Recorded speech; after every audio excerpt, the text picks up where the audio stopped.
Oh my god. The Uzumaki's coming, guys.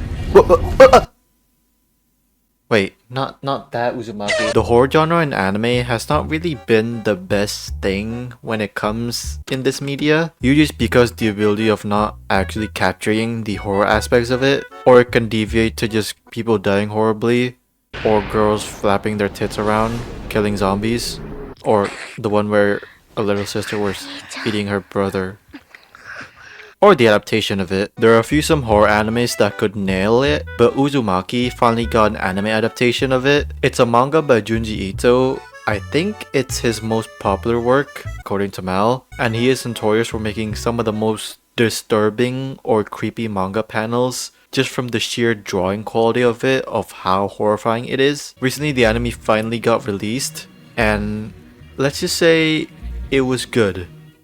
For a bit. Uzumaki's first episode shocked everyone on how it was actually scary, and mostly a Junji Ito work being done right. It was adapted really well, although it was a full-on one-to-one adaptation. Besides that, the movement, direction, music, and the color scheme really culminates into something very eerie and disturbing, with the director Hiroshi Nagahama's quirk of using motion capture to fully immerse you with this very realistic movements and expression on the characters. Although Nagahama used rotoscoping for his other horror animes he directed before Uzumaki, it's mocapped from what people are saying. Mocap is a more flexible method rather than rotoscoping, since mocap captures the motion of said person to 3D using some type of suit, I think, where rotoscoping can only do the simple camera shots because you don't have a 3D space that you can move the camera around as much as you want. Again, Nagahama really utilizes everything he could to actually make the adaptation as scary as possible, but after episode 1, everything went downhill. It's actually surprising a project is more dysfunctional this season than Blue Lock. Episode 2 and beyond were a mess in every regard. Character drawings looked inconsistent. One of the charms from episode 1 that actually made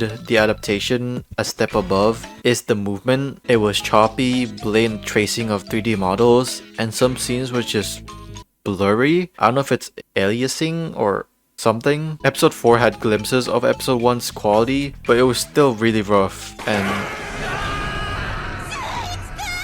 yeah, even disregarding the animation, the pacing itself was abominable. I'm not a manga reader. I thought they were just skipping a lot of stuff. Like, people were saying the lighthouse thing could have been its own episode, but the chapters were all mixed up together. I think this mostly happened on the second and third episode. Like here, an example for episode 2. The first minute of the couple seeing the snake spiraling around was halfway in chapter 5. Then it jumped to the start of chapter 7 where they were walking beside the cemetery and where that guy jump scared them. Then goes back to the start of chapter 5, and then the next scene where Kirie and Shuichi was visiting his mom was back at the midpoint of chapter 2. The episodes were just trying to mix match the different incidents and rushing it so that they could adapt the whole manga. Yes, Uzumaki only had 19 chapters, but a chapter is 32 to 35 pages long rather than the normal 24 pages, so 4 episodes can't cover that much in that runtime. Legit, this is my experience for episode 3. What the fuck? Get away from you, fucking bitch! You think we should have curry for dinner? You think we should do anal next? It's a mismanaged project almost the whole way through, but what does it look that bad when they had 5 years when they announced it to work on it? Well, it's not that simple. The anime was announced back in 2019 during the Crunchyroll Expo thing and kept getting delayed, I think 3 different times. With the whole bat onsen incident, the production probably got halted a bit. They were planning a lot of stuff ahead of time about the production of Uzumaki, but the bat incident stopped it quite a bit. Pre-production is very essential for a project. If everything goes smoothly, then that's a big plus, and that's what it seems to be. Nagahama said himself that in the bat onsen incident, he locked himself in to do all the storyboards, and yes, he did storyboard all 4 episodes since it probably happened way early in the production. The project was advertised as a partnership with Production IG USA, since it is mainly focusing on the western side with Adult Swim. By the way, Production IG USA is still run by Japanese people. The studio that was announced first and was supposed to be producing it was Studio Drive. It's obvious that now, after the show finished airing, Drive wasn't anywhere in the credits for all the episodes. My guess is that since the project just kept getting halted a lot, they just decided to leave since they had other projects to make. Now the studio being credited are Fugaku for the first and last episode, Akatsuki and Phoenix Animation Holding for the second and third episode. We know that how mismanaged this product is, but an even worse thing is with the director. Nagahama laid out, I guess, the base for everything so that's easier for the staff to understand his vision, and it goes without saying that Nagahama himself did a lot of work for the show. He was one of the main animation directors for the first episode, redrawing a lot of the scenes. Also, Umokoshi was credited as a key animator for the first episode, the character designer for My Hero, or just a veteran in the industry, and probably he would have done the same thing for all the episodes, but then he just got X'd out by the producer. He was forced to leave the director's chair for the second and third episode because it was too demanding and time consuming for the producers. Episode 4 tried to do what episode 1 did, but again, it was so rough. While there is sometimes glimpses of brilliance like in the first episode, but for the most of the runtime, it was the same as the previous episodes. And to top it all off, there were fucking 5 episode directors for the last episode, and one of them is a studio. I mean, it's maybe one person. I don't know how a whole studio directs an episode, but still crazy. And there were no credits for who was the director on the 4th episode. Pretty weird, but judging from this post, Nagahama is maybe the director. I mean, Nagahama was the animation director for the 4th episode, so maybe he's the director again. It's demanding, yes, but it's not anyone's fault that worked on this show. Of course, producers can maintain the art style so that it can be more mainstream, I guess. I mean, who wants animators and directors to express their creative vision freely? No one. If you want an episode that has a very high frame count and doesn't stop moving, then it's gonna cost more. Using motion capture alone costs more because you are paying to rent out a place for the mocap and actors that was also credited at the end. While mocap is easier for the idea of the movement because usually animators use their imagination or references for their own scenes. With mocap, the idea is already there, but it's not easier. You still need to draw the characters with the proportions as the design sheet for the show because anime characters is not proportionally the same as humans. They're more like cats. I mean, sometimes rotoscoping definitely helps if a character you're drawing is a girl, and if the person doing the model is also a girl, then that's amazing and easier. But for mocap, you are just tracing it out of a 3D model. And in Uzumaki, again, the frame count and also the line count on characters with the hatching and Kirie's hair alone is a lot. The team didn't get even time for the remaining episodes. Bad 3D tracing, the expression is just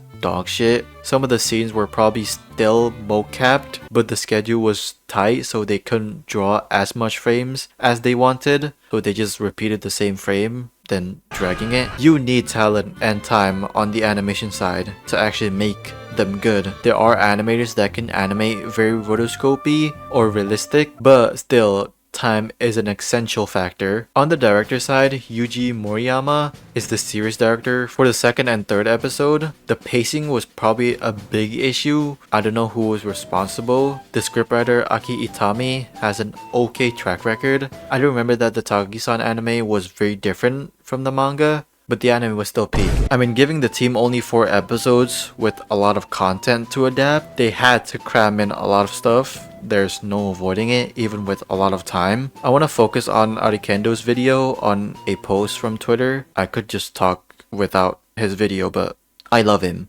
But I just want to correct a lot of stuff with the post and Arikendo's take on it. I guess I'm not faulting him, I just want to correct some stuff. First off, the post was about a random guy on Mal named Host eating dog food, and he had a JoJo profile pic. Ew.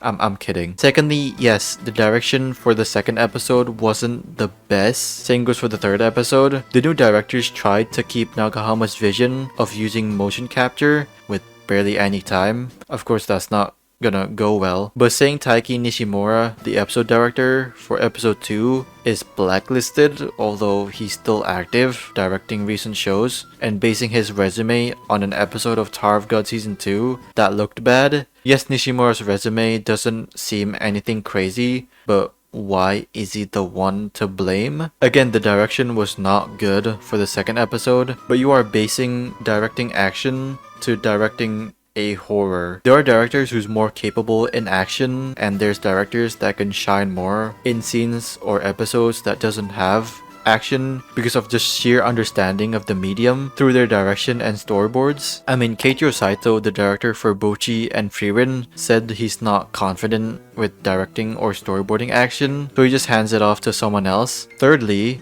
Henty animators. I'm guessing you're basing it on the animation director list since you said 8 studios. Animation director's job is just to correct the drawing, nothing more. And for the Henty comment, there's animators that had worked on Henty before, and even studios. Yes, if you put a studio that hasn't produced a whole anime before, of course they lack experience and talent. I do think Akatsuki and Phoenix Animation Holdings is a Chinese studio. For Arikendo's comment on Chinese animators and such, yes, there are Chinese studios that can make good looking anime, and more than that, there's Chinese animators and directors that are a household name in the industry. Even most animes now have Korean and Chinese studios on popular shows like Frieren. They are there to just do second key animation, doga work, and other stuff that's nothing like very major, but helps a lot for the projects. Now, this is just assumptions or information from people that know more than me, but this is more at fault on the Japanese side, since executive producer of Adult Swim, Jason DeMarco, publicly stated the production decisions behind the scenes, how they just had to rush the final 3 episodes out of respect for the hardworking staff. Western companies is usually at fault when they are producing a show, more so on the marketing side of it, and also probably in the schedule side. They sometimes quote-unquote gatekeep anime, or just releasing all the episodes in one go and ruining the hype, but in this case, it's mostly on Production IG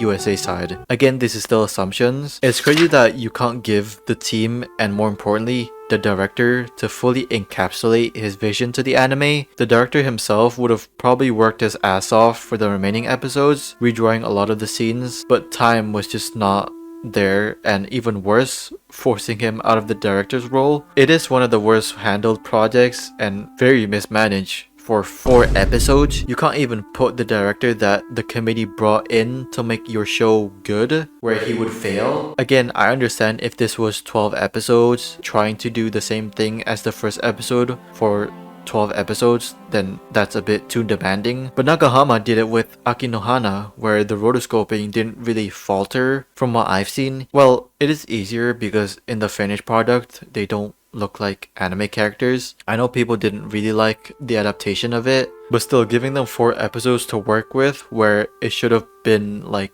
double the episode count if you want a better paced adaptation. Some shows can be a bit too ambitious for a TV anime. A director's job is also to allocate the resources well for the project. Same goes for the animation producer. But again, with Uzumaki's episode count, that shouldn't been that time consuming. It's not anyone's fault that worked on the show, it's mostly one of the production committees that are just incapable on making an organized and managed schedule so that the team can actually make a cohesive product for the runtime that it had. And even still, 4 episodes is not enough to adapt it well in terms of pacing. Well, I rambled a bit too much. If you guys like this video, leave a like. If you hate it, leave a like, comment down below what your thoughts on the Uzumaki anime, and yeah, hope you guys enjoyed this video.